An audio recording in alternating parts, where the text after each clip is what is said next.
Human. Please save my children, I'll work your land forever. The sky over Draxus 7 was still dark when Jackson Hale stepped out of his small workshop. The air felt sharp and cold, and the machines spread across his field sat silent like sleeping metal beasts. He sighed. Another broken night, another broken condenser line. Life on this lonely moon was never easy. He knelt beside a cracked coolant pipe, rubbing tired eyes, when he suddenly heard something strange. A soft sound. A weak tremble. Not human. Not animal. Jackson froze. No one visited his land. His home was far from any town, hidden between desert ridges and rocky fields. But the sound came again, a small, shaky whimper like someone trying not to cry. Slowly, carefully, Jackson followed the sound around the side of an old cargo shed. His boots crunched on dry soil. His heartbeat grew louder. The whimpering grew clearer. He turned the corner, and stopped breathing. Kneeling in the dirt was an alien woman. Her skin was pale, almost gray. Her clothes were torn, dusty, and hanging loosely on her thin frame. She looked like she had walked for days without food. Behind her, two small children hid, one around 6, the other barely a toddler. Their faces were dirty, eyes wide with fear. Jackson stood still, stunned. Before he could ask anything, the alien woman lowered her head to the ground. She pressed her forehead into the dirt, her voice breaking as she whispered. Human. I will work for you. Just give my children food. Please. Jackson blinked in shock. Work for him? Beg for food? Why would she come to him, of all people? Then the smallest child swayed and collapsed in the dirt. The mother reached for him, but she was too weak. Her hand shook and dropped back to the ground. Jackson rushed forward. He lifted the fainted child gently. The boy's skin burned with fever yet felt ice cold, a sign of severe hunger. The older child stepped back in fear, eyes filled with panic, unsure if Jackson was a friend or an enemy. Jackson spoke softly, "It's okay. I'm not here to hurt you." The child didn't answer. He only stared, trembling. Jackson carried the unconscious boy toward his home. Then he returned and helped the mother stand.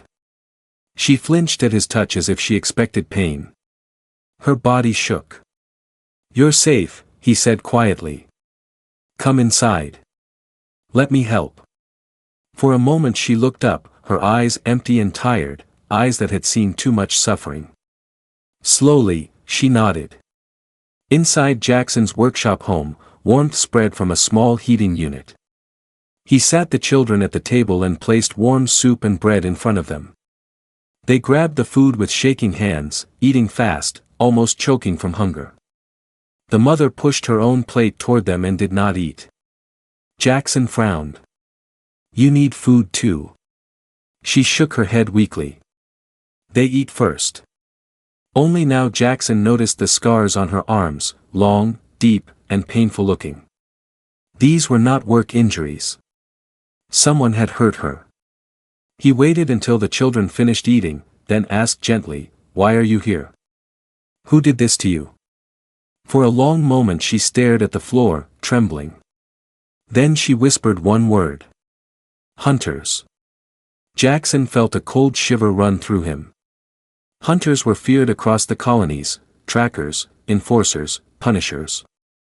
They didn't follow people unless the reason was deadly serious. He looked at the pale woman, her starving children, the terror in their eyes.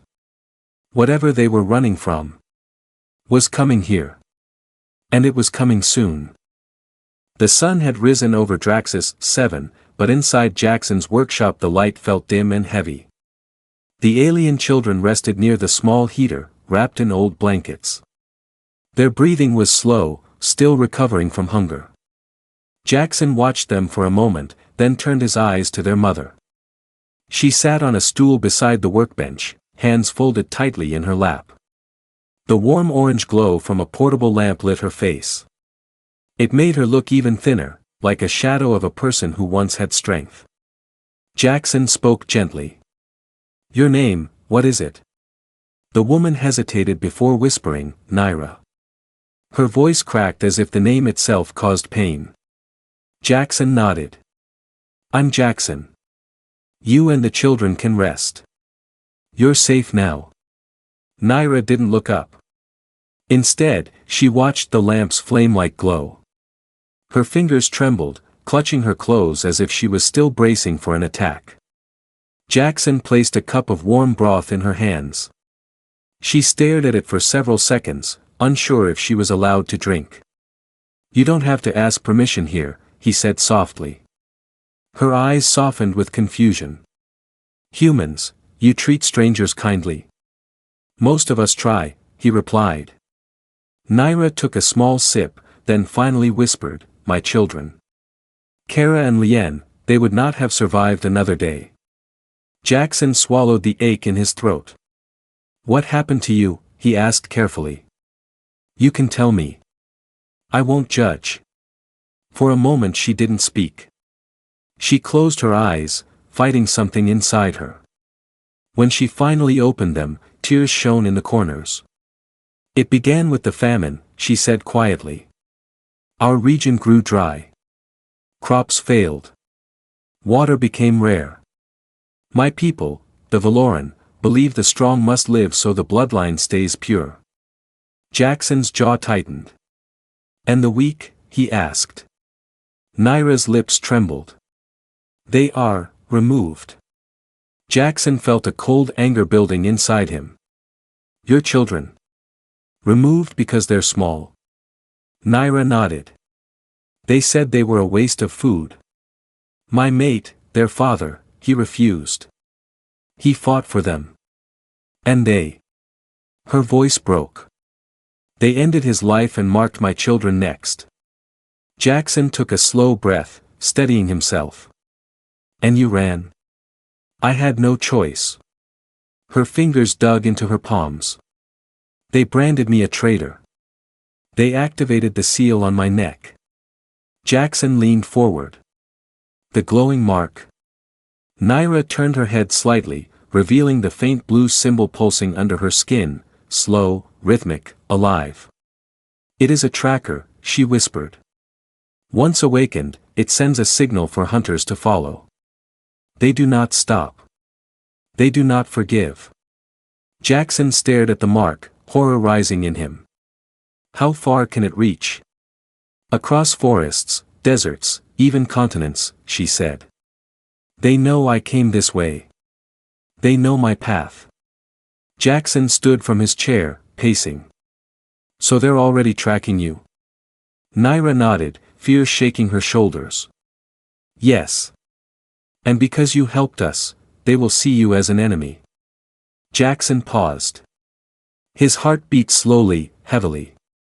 He looked at the two small children sleeping on the floor, finally warm, finally breathing without pain. Then he looked at Naira, exhausted, broken, yet still trying to protect her family. You should have told me, he said quietly. I feared you would send us away, she whispered, voice small. Everyone else did. Jackson knelt in front of her so she had to see his eyes. I'm not everyone else. Naira blinked, tears falling silently. Before either of them could speak again, a distant rumble shook the metal walls of the workshop. The sound was low, heavy, unnatural. Jackson stiffened. Naira's eyes widened in terror. That sound, she whispered. They found us. Jackson grabbed his tool belt, his breath turning cold. Engines echoed across the valley, getting closer. Hunters had arrived on Draxus 7. And they were heading straight for his home. The engines in the sky faded slowly, leaving a heavy silence behind. But Jackson knew it was not real silence, it was the kind that comes before trouble. The kind that makes the air feel tight. Naira stood near the window, her body shaking. The faint blue mark on her neck pulsed brighter than before, like a heartbeat in panic. Jackson watched it glow. That thing, it's reacting. Naira nodded, voice barely above a whisper. They are close. The tracker brightens when the hunters enter the same region. Jackson felt a cold pressure in his chest. How much time do we have? Naira swallowed. An hour, maybe less. Jackson moved quickly, grabbing tools and checking power cells on his equipment. His thoughts raced. He wasn't a soldier or a fighter. He was just a mechanic with a broken farm and too much stubbornness. But now, 3 lives depended on him. Behind him, the children slept curled together on a blanket. Lien's small hand rested on his sister's shoulder. They looked peaceful now, but the peace was fragile, like glass about to break. Naira knelt beside them, brushing dust from their hair. I promised them safety, she whispered. But all I have brought them is fear. Jackson turned from the workbench. You brought them hope, he said. And hope is more than your clan ever gave them. Naira closed her eyes, tears slipping down her cheeks. But the mark on her neck pulsed again, harder, faster. Jackson noticed. It's hurting you. Naira nodded slowly. The tracker burns when hunters lock onto me. It forces my body to send a stronger signal. Jackson felt anger rising. Can it be disabled? No, she whispered. Only nobles have access to the codes. Only they can turn it off. Jackson didn't give up easily. I can try to block it. Maybe jam the signal. Naira looked at him with a mix of fear and gratitude. You would risk that? Interfering with the seal is a crime in most systems.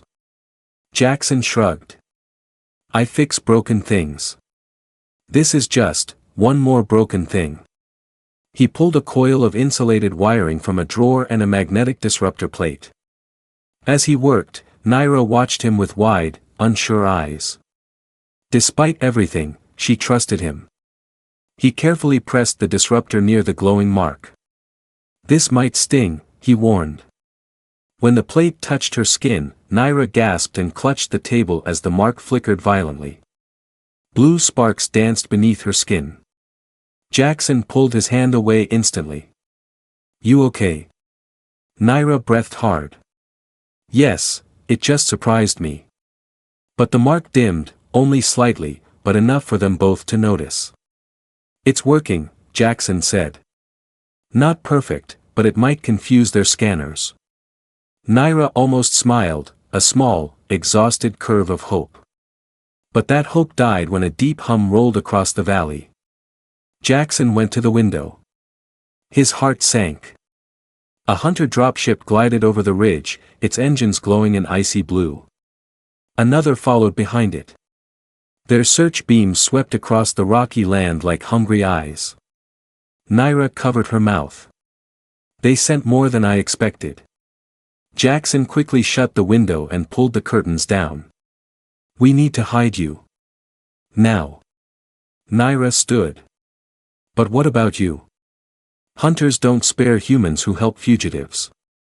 I'm not planning to let them inside, he said firmly. Jackson guided Naira and the children through the narrow hallway toward a long-forgotten metal hatch. Dust clung to the corners. It was the entrance to his old underground storage bunker, built for storms, not alien soldiers, but strong enough to buy time. Naira hesitated at the hatch. Jackson, you don't have to face them alone. He looked at her, the fear in her eyes, the strength she still tried to show, the children clinging to her legs. Yes, he said softly. I do. He pulled the hatch open. Get in. Stay quiet. No matter what you hear. Naira lowered the children inside first, then held Jackson's arm for a brief moment. Thank you, she whispered. Jackson swallowed the tightness in his throat. Save your thanks. We're not out of danger yet. He closed the hatch gently and moved back to the main room. Outside, heavy footsteps shook the ground. The hunters had landed. And they were coming straight for his door. The knock wasn't a knock. It was a blow. A heavy metal fist hammered Jackson's front door so hard that tools hanging on the wall rattled. The sound echoed through the small workshop like thunder trapped in a box. Bang! Bang! Bang! A cold voice followed. Human residence detected. Open the door for inspection. Jackson felt the floor vibrate beneath his boots. He took a steady breath and moved to the door, wiping sweat from his palms. Every instinct screamed at him to hide, to run, to do anything except what he was about to do. But Naira and the children were in the bunker. He was their shield now. Jackson unlatched the door. It slid open with a slow creak. 3 hunters stood on his porch. They were taller than any human, armored in dark alloy with glowing blue lines pulsing across their chests. Their helmets hid their faces completely. Their eyes were cold scanners, sweeping the room behind Jackson without moving their heads. The leader stepped forward. You are Jackson Hale. Mechanic. Human. Confirm. Jackson didn't blink. Confirmed. The hunter's visor flashed with data. We detected an unauthorized Valoran signal. Your land is the center of the reading. Jackson shrugged casually. Your equipment must be faulty. I live alone. Another hunter stepped forward, its voice deeper. Your heartbeat rose when you answered. That is suspicious. Jackson forced a calm smile. Maybe because you're at my door in full battle armor. The leader ignored the comment. We will perform a search. He tried to step inside, but Jackson moved to block him. Hold on, Jackson said sharply. This is private property. You need authorization to enter. The hunters paused for exactly 1 second, just long enough for Jackson to feel the weight of their calculation. Humans had laws. Clans had power. The two did not always mix well. Finally the leader spoke. We will search the exterior first. The hunters moved past him like silent machines, their boots sinking into the dry soil. Their scanners hummed as beams of light swept over Jackson's barn, tools, and vehicles. They opened every crate, kicked over barrels, checked behind fuel tanks. Jackson followed from a distance, keeping his face blank. Inside, however, every muscle was trembling. If they found the underground hatch, if they detected even a trace of Naira's signal, all of them would die. One of the hunter's scanners beeped suddenly. The machine turned its head toward the house. Unstable readings. Energy fluctuation inside. Jackson's breath caught. The disruptor he used on Naira's tracker, it was giving off a faint signature. The leader gestured sharply. Inside. Now. The hunters marched back toward the house. Jackson stepped in their way again, heart pounding. Listen, he said firmly, I run a workshop. Tools give off energy. You're reading static. The hunter shoved him aside easily. Jackson stumbled but didn't fall. He clenched his fists. Inside the house, the hunters ripped open cabinets, overturned crates, and scanned every wall. Jackson followed silently, hoping, praying they wouldn't look too closely at the floor panels leading to the bunker. One hunter stopped in the hallway. Its visor glowed brighter. There is a hidden structure behind this wall. Jackson's blood turned cold. He stepped between the hunter and the hallway. It's an old storm shelter, he said quickly. Been broken for years. Nothing inside except dust. The hunter lifted its arm. A weapon unfolded, sharp, humming with lethal energy. Step aside. No, Jackson said. The hunter tilted its head. You deny our authority. I deny you the right to destroy my home. The leader approached. Move, human. Now. Jackson didn't move. Couldn't move. He thought of Naira's trembling hands. Kara's fragile breathing. Lien's small fingers clutching her mother's sleeve. He tightened his grip on the metal bar he still carried. If you want to get through me, he said quietly, then do it. The hallway fell silent. The hunter's weapon began to glow brighter as it charged. Jackson braced himself. But then, a distant rumble shook the farmhouse. Engines. Heavy ones. The leader turned sharply toward the window. More hunters were landing. And this time, they were not here to search. They were here to capture. Jackson exhaled slowly. The real fight was about to begin. The ground trembled as the second wave of hunter dropships landed outside Jackson's home. Dust flew through every crack in the walls. Loose bolts rolled across the floor. Even the lights flickered. The hunters inside the workshop turned toward the door, their helmets glowing sharp blue. More were coming. Stronger. Faster. Fully armed. Jackson's mind raced. Naira and the children were beneath the floor, helpless, waiting. He stepped back, gripping the metal bar until his knuckles hurt. The lead hunter pointed at him. You have obstructed our search. You will be dealt with first. Jackson didn't answer. His jaw tightened. He stood like a wall, battered, human, but unbroken. A hunter aimed its weapon. But before the shot fired, the floor hatch behind Jackson burst open. A blinding blue glow shot upward, filling the hallway with living light.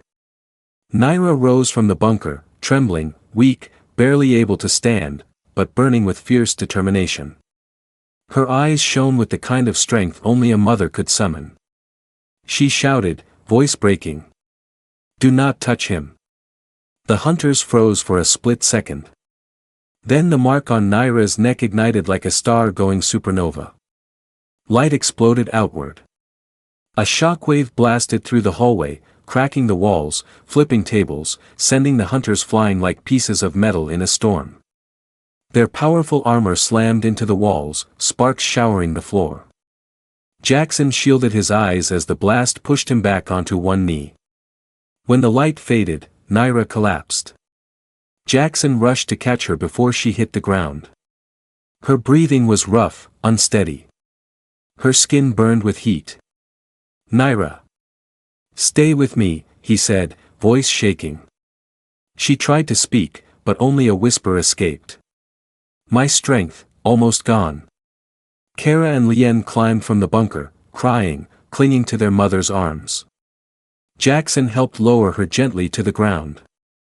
From outside came the metallic stomp of incoming soldiers. Jackson looked at Naira, then at the children, terrified, desperate, expecting him to save them. He stood slowly. No armor. No training. Only a pipe in his hand and a fire in his chest. He stepped out the front door. The wind hit his face hard. The horizon shimmered with engine heat. 5 hunters marched toward the house, forming a line. Behind them, a massive figure stepped down from a ship, a commander, wearing heavy gold plating that glowed like a furnace. The commander raised a staff humming with lightning. Human, the commander boomed, you stand between us and our quarry. Move aside or be eliminated. Jackson wiped blood from his lip and didn't move. You're not taking them. A hunter stepped forward. You cannot win. Jackson tightened his grip on the pipe. I don't need to win. I just need to buy seconds. The hunters charged. Jackson ran forward with a shout. His first swing slammed into a hunter's visor, sending sparks across the field. Another blow struck armor, jarring his bones painfully. A hunter kicked him in the ribs, knocking him back, but he pushed up again, refusing to stay down. He moved like a desperate animal, but each movement was full of heart. He grabbed a fallen tool, threw dirt in a hunter's sensors, slammed the pipe into a joint gap. His breath tore in and out of his lungs, but he kept swinging. Inside the house, Naira struggled to rise.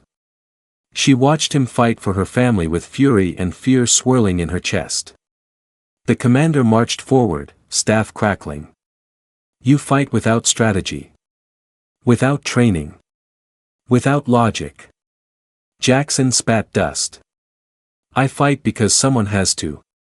The commander swung the staff down.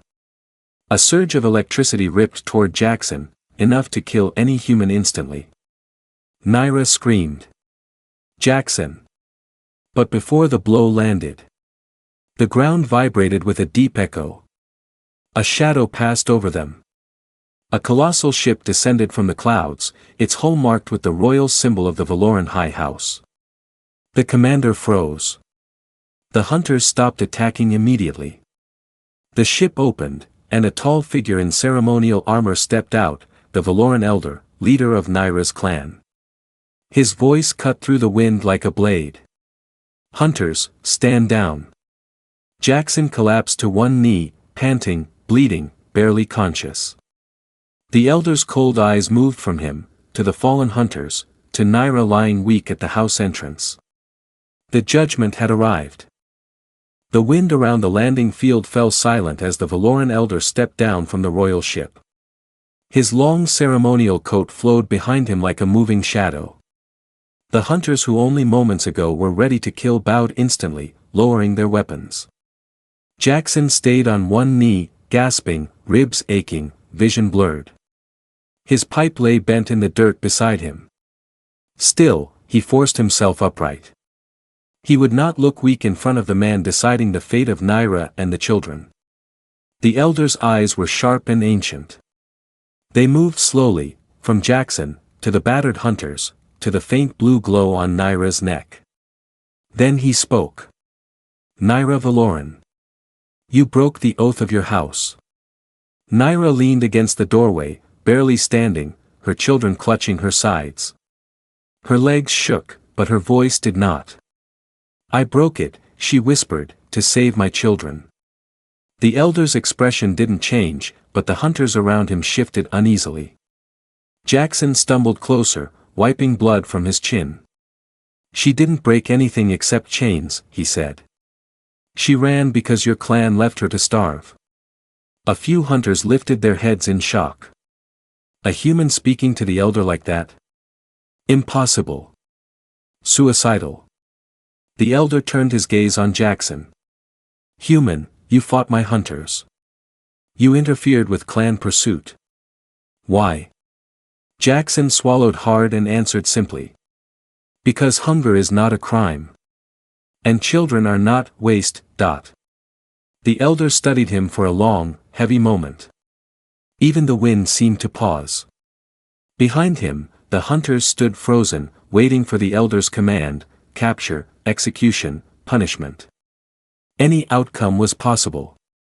The elder finally stepped forward. Closer. Closer.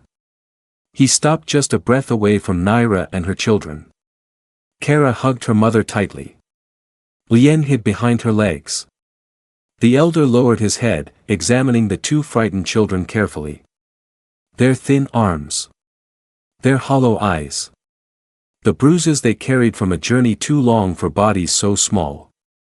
He exhaled slowly. The famine has ended in our region, he said quietly. Food has returned. Our policies will change. The purge of the weak will end. Naira's breath caught. Jackson stared at the elder, unsure if he should believe it. But the elder wasn't finished. He looked directly into Naira's eyes, tired, broken, but still full of love. Your children, he said gently, are pardoned. Naira's hand flew to her mouth. Tears spilled down her cheeks. The elder continued, voice softer. You acted from fear, but also from courage. A parent's love is a strong force, even stronger than our laws. Jackson let out a breath he didn't realize he had been holding. The hunters lowered their weapons. But then the elder added. Naira Valoran, you may return to the house. Your children will live with honor among our people. Naira's face fell. Return? After everything? After her mate's death, her torture, her suffering, her escape. She turned her head, slowly, weakly, toward Jackson. He stood there, bruised, bleeding, exhausted, but watching her with the same steady courage he showed when facing alien warriors. Her voice trembled. I do not wish to return. A murmur rippled through the hunters. The elder narrowed his eyes. You refuse? After I offer freedom? Naira lifted her chin. Freedom is not a place, she whispered.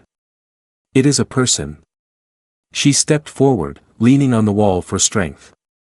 This human protected my children. He fought for us when no one else would. Her voice broke. I choose to stay with him.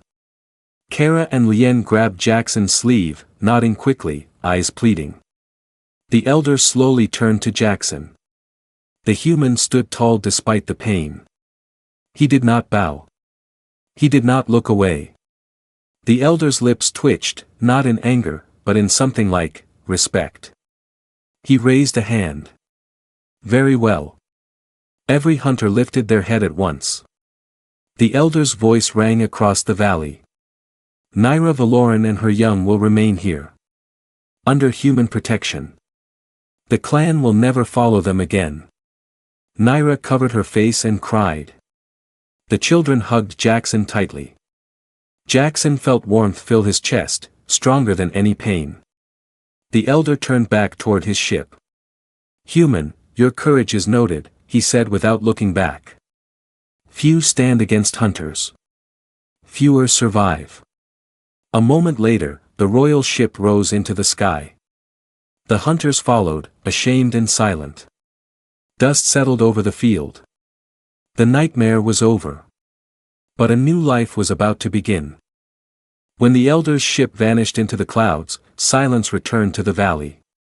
A deep, peaceful silence that felt completely different from the fear-filled quiet of the mornings before. For the first time, Jackson could breathe without feeling danger in the air. Naira leaned weakly against the workshop wall, her children holding her hands tightly. Her glowing neckmark had dimmed to the faintest light, like the last ember of a dying fire. Without the hunters chasing her, she finally looked free. Jackson approached slowly. You're safe now, he said softly. Naira lifted her eyes. They were watery but warm. Because of you. Jackson shook his head. You saved us too. That blast you made, that wasn't small. Naira smiled for the first time since he met her, a real smile, soft and trembling. Behind her, Kara tugged at Jackson's sleeve. Are we allowed to stay here? Lien stood on Jackson's other side, staring up with hopeful, shining eyes. We don't want to go back to the clan. We want home. The word home hit Jackson harder than any hunter's punch. For years, his farm felt like a lonely world of broken machines and empty rooms. He woke every morning to silence, silence that reminded him of everything and everyone he'd lost long ago. But now, he looked at Naira and the two children clinging to his wrists. He felt something shift inside him. Something warm. Something he thought he'd never feel again. He knelt beside them. You don't need to ask, he said with a gentle smile. You're already part of this place.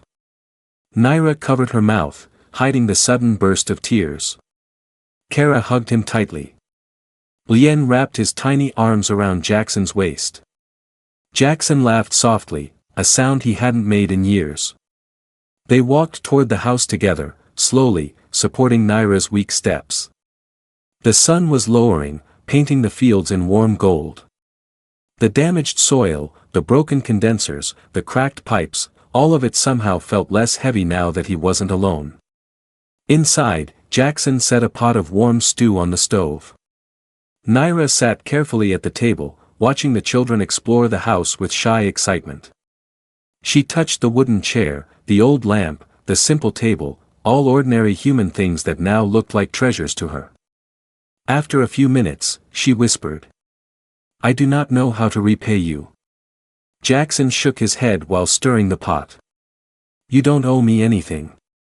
Naira lowered her gaze. In my world, gifts come with chains. Protection comes with price. But you asked for nothing. Jackson set the spoon down and leaned against the counter. That's the difference, he said softly. In my world, you help people because it's right. Naira met his eyes, and for the first time, she believed him. Kara suddenly ran to the window.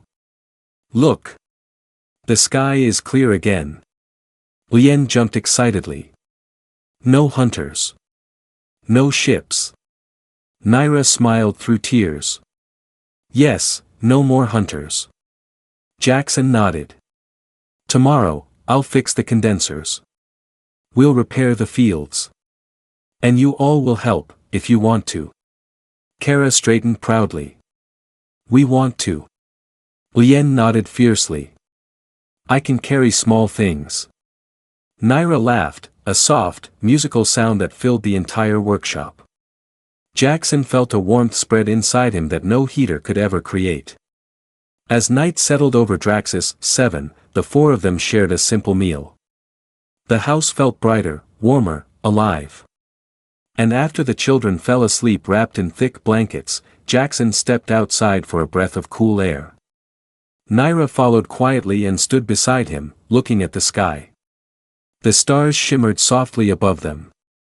Jackson, she whispered, I thought the universe had no kindness left. He glanced at her, then at the small flickering lights above them. There's always kindness, he said. Sometimes you just have to fight for it. Naira leaned her head gently on his shoulder, not out of weakness, but trust. For the first time in many years, Jackson didn't feel alone. And for the first time in her life, Naira felt safe. The wind carried the scent of new beginnings across the quiet valley. 3 refugees. 1 stubborn human. A broken farm. A new family. Not chosen by fate. But chosen by heart.